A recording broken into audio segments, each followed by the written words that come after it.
السلام علیکم ورحمۃ اللہ وبرکاتہ۔ ظالم بادشاہ کی کہانی۔ کہیں دور ایک بڑے اور شاندار ملک پر ایک بادشاہ حکومت کرتا تھا جس کا نام شاہ سکندر تھا۔ شاہ سکندر ایک ظالم اور جابر بادشاہ کے طور پر مشہور تھا۔ اس کی حکومت کا آغاز میں لوگ اس سے محبت کرتے تھے کیونکہ اس کے والد ایک عادل اور ایک نیک بادشاہ تھا۔ لیکن جیسے جیسے وقت گزارا، شاہ سکندر کے اندر ظلم اور جبر کی عادتیں بڑھ گئی۔ شاہ سکندر اپنی طاقت کے نشے میں لوگوں پر ظلم کرتا اور ان سے بری ٹیکس وصول کرتا اور کسی کو بھی معمولی سی غلطی پر سخت سزائیں دیتا تھا۔ اس کے حکم پر کسانوں اور غریبوں کی زمینیں چھین لیتی اور جو لوگ اس کے خلاف بولنے کی جرات کرتے انہیں قید میں ڈال دیا۔ اس کے محل کے ارد گرد پیر بہت سخت ہوتا اور کوئی شخص بغیر اجازت محل کے قریب بھی نہیں جا سکتا تھا۔ ملک میں ہر طرف غربت اور بھوک کا علم تھا، لیکن شاہ سکندر کے خزانے بھرے ہوئے تھے۔ اس نے اپنے محل کو سونے اور ہیرے جواہرات سے سجا رکھا تھا اور ہر وقت عیش و عشرت کی زندگی گزار رہا تھا۔ وہ اپنی رعایا کی پرواہ کئی بغیر شاہانہ تقریب اور دعوتوں کا انعقاد کرتا تھا۔ ایک دن ایک بوڑھا درویش شاہ سکندر کے دربار میں آیا اور اسے دیکھ کر دربار میں موجود سب لوگ حیران رہ گئے۔ درویش نہایت سادہ لباس میں تھا اور اسے کے چہرے پر ایک پراسرار سکون تھا۔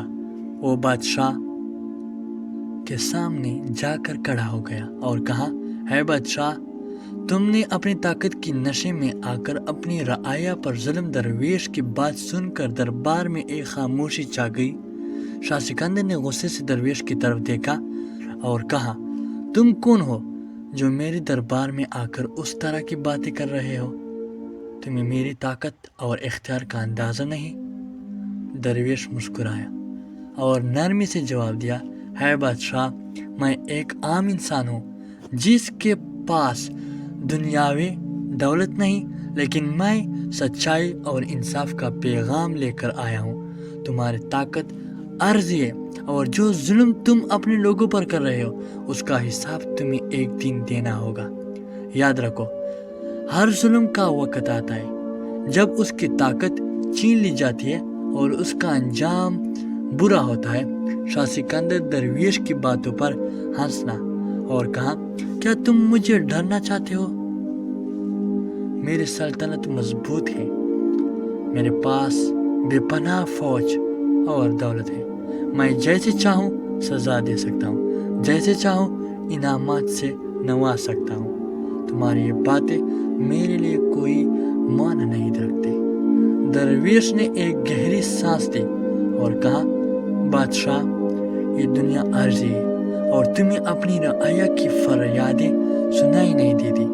تم نے اپنے ملک کے لوگوں کو بھوک اور تکلیف میں مبتلا کر دیا ہے، لیکن یاد رکھو، جب مظلوموں کی آیا عرش تک پہنچ جاتی ہے تو اللہ کا عذاب نازل ہوتا ہے۔ شاہ سکندر نے درویش کی باتوں کو نظر انداز کرتے ہوئے حکم دیا کہ اسے دربار سے نکل دیا جائے، لیکن درویش نے جاتے ہوئے ایک آخری بات کہی، اے بادشاہ، وقت قریب ہے جب تمہیں اپنے ظلم کا انجام دیکھنا ہوگا۔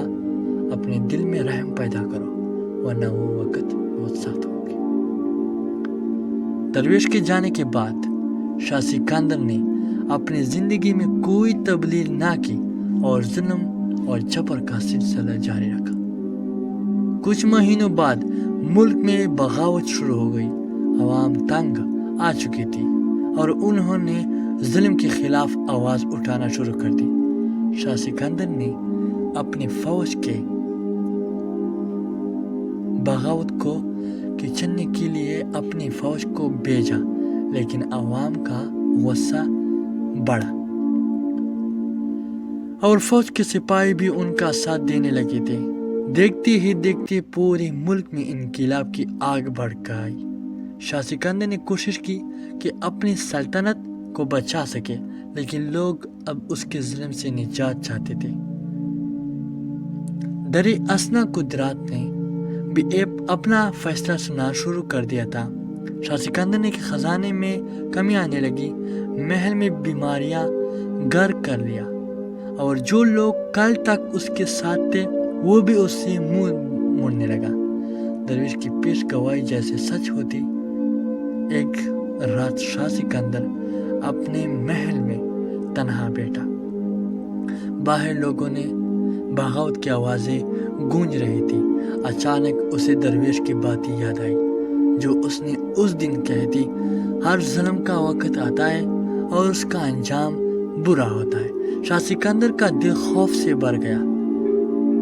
ایسے احساس ہوا کہ اس نے اپنی طاقت کے نشے میں انسانیت کو بلا دیا تھا۔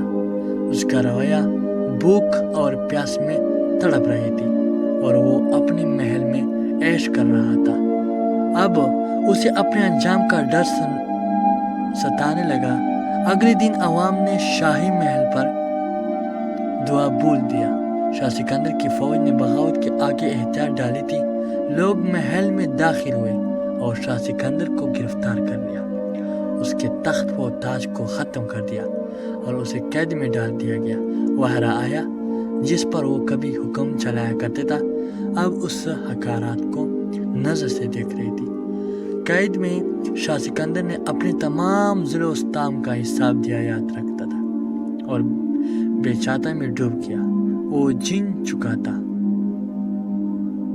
جان چکا تھا کہ طاقت اور دولت ہمیشہ کے لیے نہیں ہوتی اور ظلم کا انجام ہمیشہ برا ہوتا ہے۔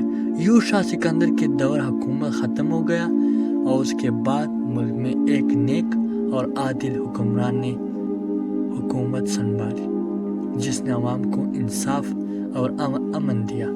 لوگ پھر سے خوشحال ہو گئی اور ظلم بادشاہ کی کہانی عبرت کا نشان بن گئی۔